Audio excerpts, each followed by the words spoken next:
Hello dear listeners, welcome back to our YouTube channel Reddit Audio Tales. So let's start today's story. The 1st of October was the day that my life as I then knew it ended. I'm not a rocket scientist by any means, but I do know this. If you are doing something wrong, keep on doing it, and you want to keep it a secret. From certain people, you are attempting the impossible.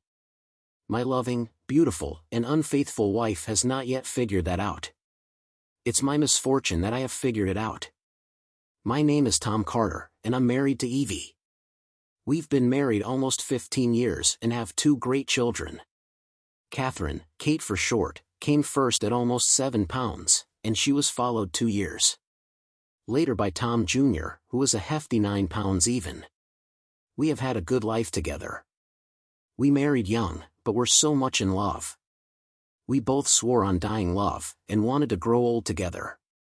We both worked hard to keep our love alive, and for the longest time it seemed to work. Over the years we did have a few brief rough patches, but managed to work through them successfully. Each time seemed to make our marriage even stronger.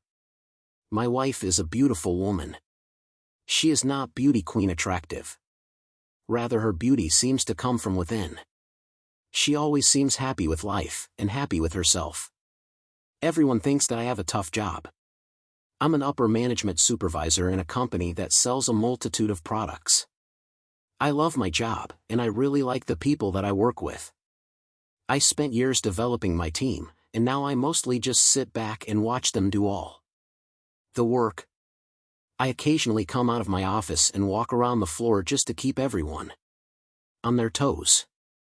Every now and then I would just take off out of the office and go browse the used bookstores. I just admitted to you my secret passion. I love to read. I'll read most anything that catches my eye, such as mysteries, westerns, science fiction, and even the occasional chick book. The only problem with my job is that sometimes I have too much time on my hands. Since it would not look good to sit at my desk and read a paperback book during work, I spend my time just thinking. Mostly it is idle thinking about nothing particular or important. Today, I'm sitting here in my office looking out my window, but I'm not seeing a thing. It seems that Evelyn and I have reached another rough patch in our marriage. Just recently my Evie has decided that I'm no longer allowed to use her nickname. She frostily reminded me that Evelyn is her real name, and she would prefer that I use that to address her from that point on. Maybe what came after that statement wouldn't have been so bad except for one unfortunate detail. I just couldn't help it, but I was so shocked that I laughed. Well, my sweet loving Evie went from 0 to flat out pissed off. She screamed at me, calling me most every name in the book, and a few others as well. You just take me for granted. You lazy, worthless son of a bitch. Sometimes I just wonder why. Evie stopped suddenly, probably because she was going to say something that both of us would regret for a long time. Her face was as red as I had ever seen it, and her entire body seemed to be wire-tight. Tom, you just never stop being in a hole. She turned and left the room, and the next sound was the bedroom door slamming. I was shocked and stunned by her ranting, and yes, I was also hurt. The venom coming from the mouth of the woman that I love was pure poison to my soul. There was no way that I wanted to share a bed with her that night. I slept fitfully on the couch, and early that morning I showered, dressed, and left for work before she came out of our bedroom. Later in the morning, my secretary, Alice, let me know that my wife was on line 1. Frankly, I was not feeling much fondness for my darling bride, so my greeting was brief and cold. Hello, that was it, and nothing else. I was still quite bent about her little tiff from last night. Good morning, Tom. I was amazed at the morning cheer I could plainly hear in her voice. I'm going to join some of the girls from work for a few drinks at some little place they have been telling me about for some time. I shouldn't be very late, but I won't have dinner ready for you. The bile in my throat was making it very difficult to say anything, so I said nothing at all. Tom, did you hear me? Now I could hear the irritation in her voice. This was something that was becoming entirely too regular in our conversations. It seemed that lately everything and even nothing that I said seemed to be acceptable to her. I heard you, and since you didn't stutter much, I even managed to understand you. I hoped she was paying enough attention to hear the sarcasm in my voice. I was getting more pissed off by the minute and was reaching the point where I was ready for a good fight. Well, good. I was afraid that you weren't paying attention again. See you later tonight. With that, she hung up without another word, and I was left to stew in my own anger.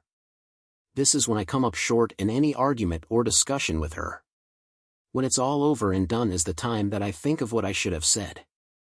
Things to say such as, well, you certainly aren't asking, so I wonder why you bother to even tell me, or if you are asking for my permission.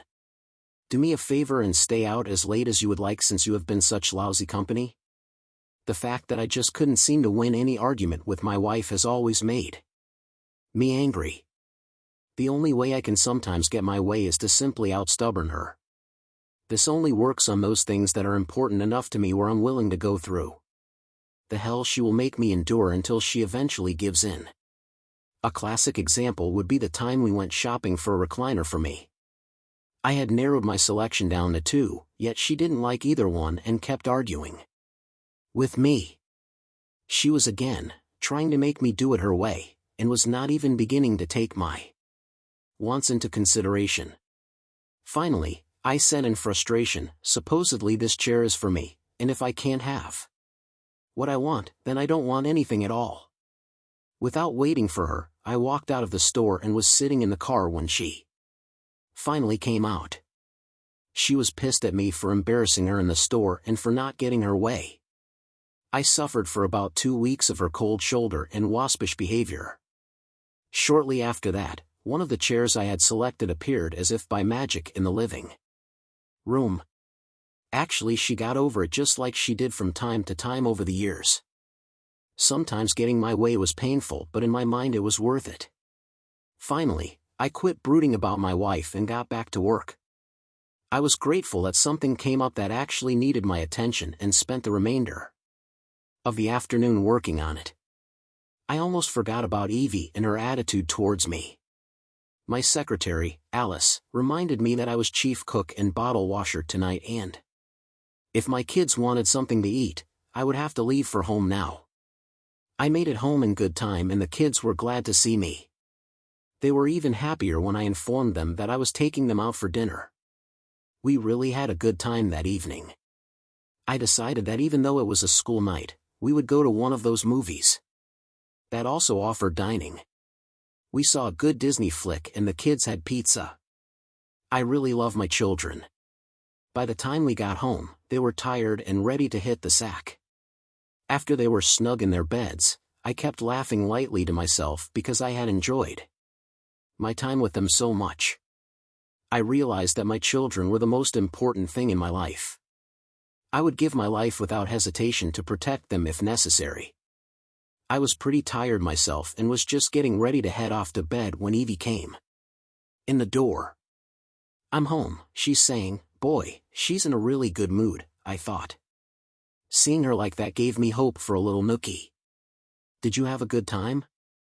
Evie stopped in the doorway and smiled.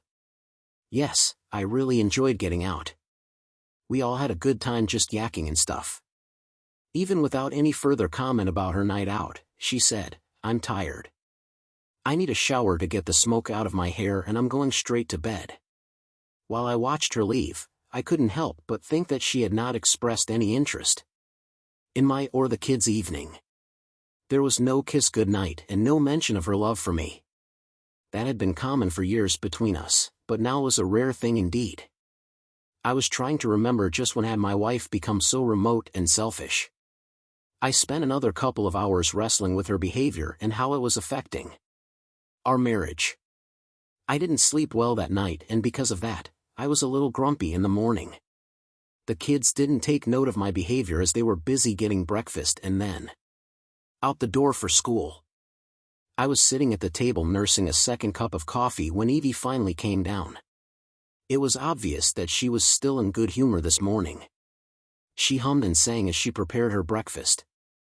She was rapidly getting on my last nerve. My mood became darker by the moment as her good cheer grated on me. "Well, good morning," she chirped. I didn't respond other than to glare at her over the lip of my cup. "What's wrong with you? What put you in such a foul mood?" I was unreasonable glad to see that I had put a frown on her face. At that moment, I would have given most anything just to shut her up. All I knew at that moment was that I was sick and tired of the treatment that she had been giving me for far too long. I didn't even bother to respond as I rose and placed my cup in the sink. "Well, you certainly know how to ruin my good mood," she snapped. I just couldn't resist myself. For the first time in our marriage, I just couldn't resist saying, "Since when does my mood have to match yours? And just so you know, I'm just as happy to see you this morning as you were to see me when you finally came home last night." Evie gasped and put her hand to her throat, but I just couldn't give a shit about hurting her feelings. I only knew that I was tired of being on the short end of the stick in our relationship. Grabbing my car keys, I went out the door flinging one last remark over my shoulder. "Screw you very much, dear, and have a nice day." I must have really shocked the shit out of her because I was already backing out of the drive when she came storming out the door. "Tom, get your butt back in here right this minute. You get out of the car or you will regret it. I'm promising you." Well, I figured that the treatment I was getting from her was already bad enough and couldn't get much worse. I waved at her as I drove off and suddenly my sour mood was much brighter. I couldn't remember the last time I had the last word with Evie. When I got to work, my good cheer was obvious to everyone and I smiled and spoke to nearly everyone on the way to my office. I couldn't help but wonder a bit about the fact that being rude to my wife could put me in such a good mood. I got busy with the day's work and mostly forgot all about my parting shot towards my wife. That evening when I arrived home from work, the first thing I saw was my wife. She was standing in the middle of the kitchen with her arms crossed and tapping her toe furiously. Her lips were set in a narrow, angry line and her eyes practically smoldered with anger. She was obvious that she was ready to fight, but she wanted me to say the first word. It was a favorite tactic of hers and usually made me want to apologize immediately. Not this time, as I smiled at her and walked past her and out of the room. I was in the bedroom changing clothes as she stomped in. "Don't you have anything to say to me?" Her tone was sharp and angry. "Nope." I figured that this was a good time to be a man of few words. I also figured that I would be better off making myself scarce. Without any further words, I went down to the basement because it was my only safe place. Evie hated the basement and wouldn't come down for any reason. I actually stayed down there so long that I fell asleep in an old overstuffed chair I dragged down a few years ago. I woke up about 2 a.m. and went upstairs to bed. The next morning was Evie's turn to get the kids off to school, so I rose early and scooted out as soon as I was dressed. I don't think she even knew I had left. I stopped at a Denny's close to work and had their egg slam breakfast. When I got to work, Alice gave me my first message of the day from Evie. It simply said, "Call me Issy." I looked at Alice and she said that she actually had given me the short edited version of my wife's message. I could easily fill in the blanks. I knew that she was still truly and royally pissed at me. I grinned at my secretary and she grinned back when I told her to hold all my wife's call since I was either out of the office or in a meeting for the rest of the day. This was one of those days when I just ran out of things to do at work. My staff was working hard on various tasks, but they needed no direction or help from me. So about 3 p.m., I decided to play hooky from work. A casual acquaintance had told me about a used bookstore in a part of town I rarely visited. He also told me that the bookstore had an excellent cafe where I could get a meal and read any newfound book. I told Alice that I would be available by cell phone if they needed me, but otherwise I would be gone for the rest of the day. It was Friday and the Evie's parents had made plans to pick the kids up from school and keep them for the weekend. I was not aware of any plans my wife may have made and I still was pissed at her. I had just settled in at the bookstore cafe with a book into sandwich when Alice called me. She had a message from Evie that she would be working a little late and then had plans to go out again with her friends from work. She did not know when she would be home. I think she is still pretty mad at you. No worries, I said with my fake British accent. I'm pretty comfortable here with a new book. I told Alice to have a nice weekend and would see her Monday morning. I had been reading for about an hour when I glanced up just in time to see my wife's car pull up and park across the street. I was only mildly curious when I saw her get out of the car and step up on the sidewalk.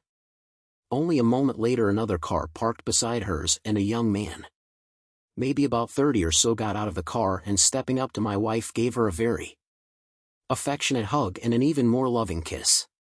Time just stopped. My mind went blank and my skin began to tingle in a most uncomfortable manner. I watched them walk, arm in arm, into the small bar directly in front of them. It took me several moments to finally have a coherent thought. Well, screw me to tears, the bitch has a boyfriend. If you had asked me 30 seconds ago, I would have bet my life that what I just saw was impossible. My adorable, loving wife would never in a million years do something like this. I didn't know what to do. I was completely stunned by what I had witnessed. I simply sat there for a while doing my imitation of a bump on a lock. Maybe a half an hour later they walked out again very cozy with each other. They both got into the man's car and he drove off. Again, I don't know how much longer I sat there before I began to breathe again. I didn't realize I was holding my breath until I began to gasp for air. The pain I was feeling was like nothing I had ever experienced before.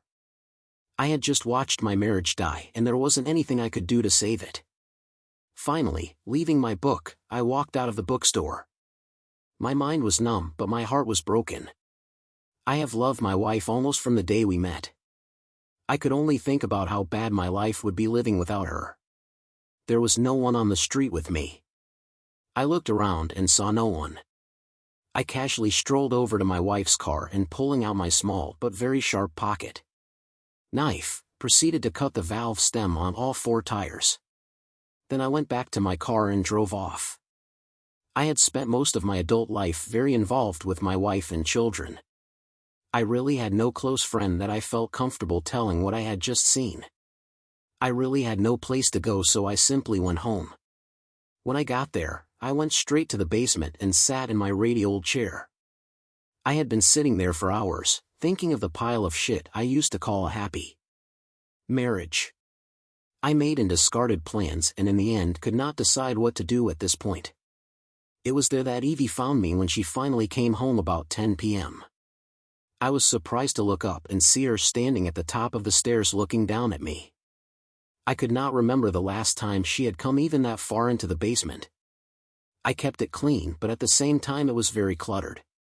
I looked up at her and I could see that she was in a good mood again. No, that was not the correct way to describe her. She looked relaxed.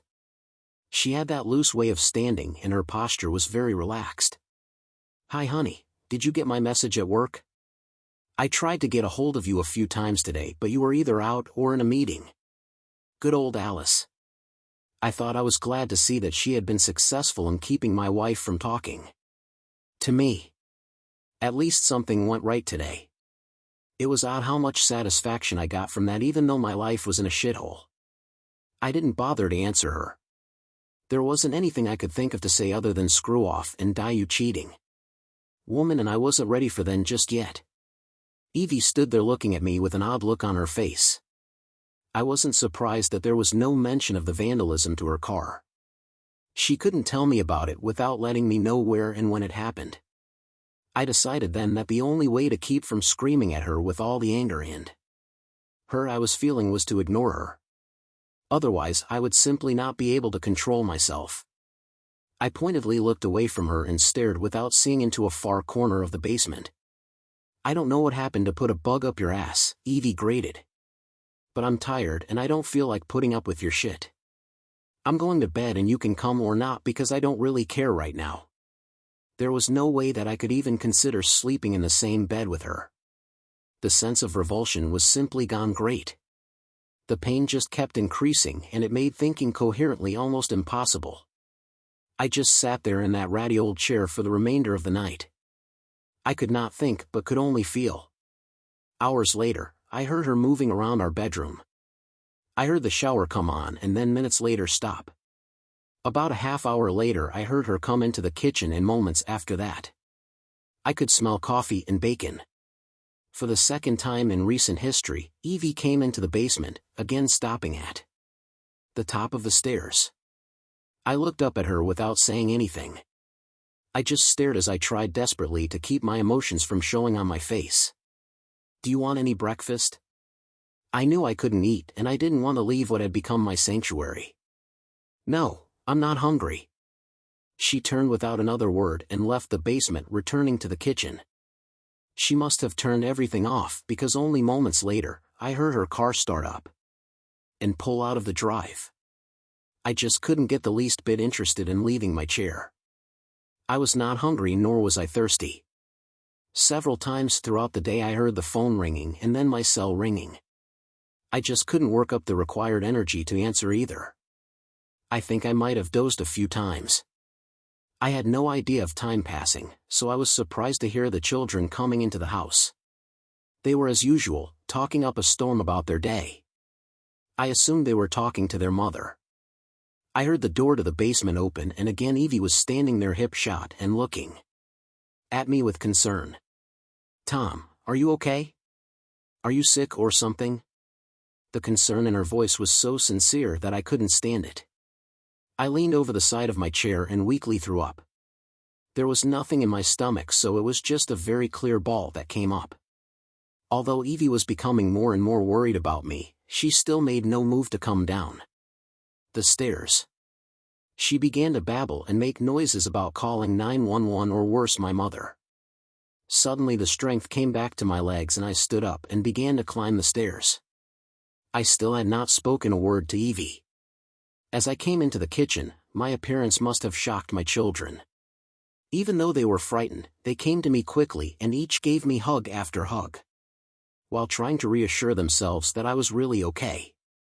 I went to one knee and told them that Daddy was not feeling very well, but that I would be right as rain and no time at all. I hugged them back and then, without looking back, went into the bedroom where I stripped off my dirty clothing. Naked, I padded into the bathroom and started the shower. I stood under the water for a while, just letting it run over my body, and it began to soothe my soul. I finally souped and washed and after rinsing, stepped out of the shower and began to briskly towel myself. The shower must have awakened my brain along with my body. I started to think clearly for the first time in 2 days. First and foremost, in my thoughts were my children. The thought of losing them brought tears to my eyes. As I began to wipe the tears from my eyes, Evie walked in. She must have seen me crying almost immediately and she blurted out, "Tom, are you crying? Why are you crying?" Roughly.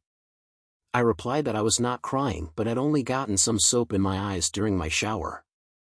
I was surprised that I could even speak to her without screaming in anger. She tried to take me into her arms but I pulled away.